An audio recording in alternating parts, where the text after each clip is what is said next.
All right, good morning, everyone. Good morning. I wanted to make this brief video. I'm at work and getting ready to start here shortly, but I wanted to make this brief video responding to the pushback that Skillet is getting for their rendition of O Come, Emmanuel. And I'm going to say something that I haven't heard anyone say, but something that is of utmost necessity for us to really think about. The reason why people are giving Skillet pushback.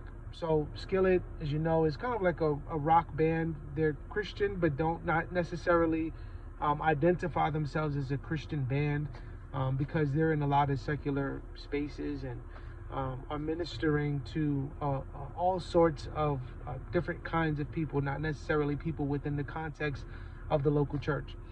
But the reason why there is this pushback is because in their rendition of O Come, Emmanuel, at the end, there is this almost screamo rock version of the song. So the song starts in a church as they're singing O Come, Emmanuel. I'm going to comment on that in a moment.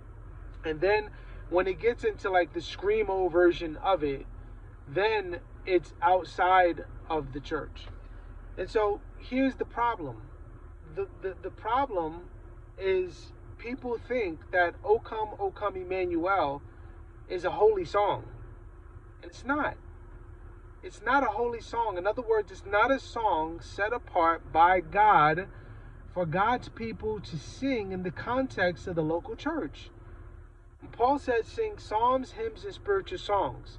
And we interpret that to mean that Paul is saying you can sing psalms if you want, you can sing hymns if you want, or you can sing spiritual songs if you want. Well, what is a spiritual song? I'll be interested to hear, maybe those of you who watch this video, tell me what you think Paul meant by spiritual songs. Because we think Paul is saying, okay, sing psalms and sing hymns, and we interpret that to mean, O Come, Emmanuel.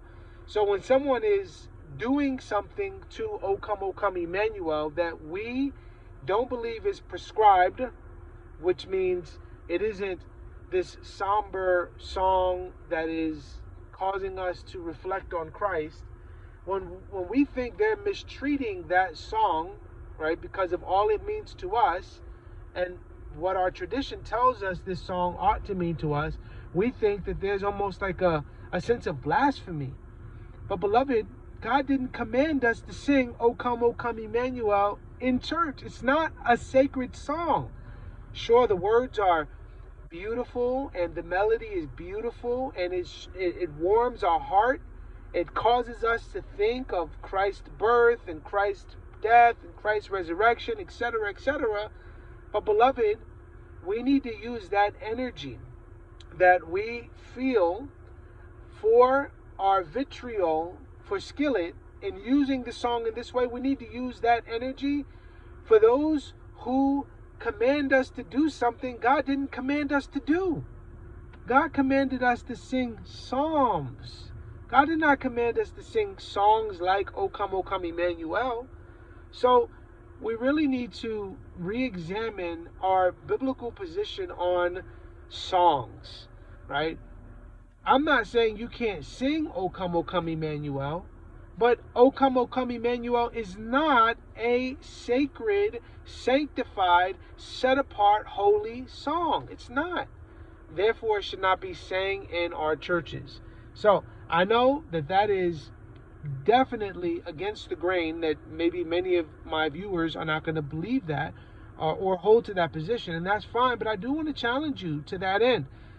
We need to be upset with the things that make God upset, and we need to rejoice in the things that make God rejoice. And so I like the song. I'm going to play it, and I'm going to jam out to it because it is something that I can enjoy, but it is not something that God has commanded me to sing on the Lord's day.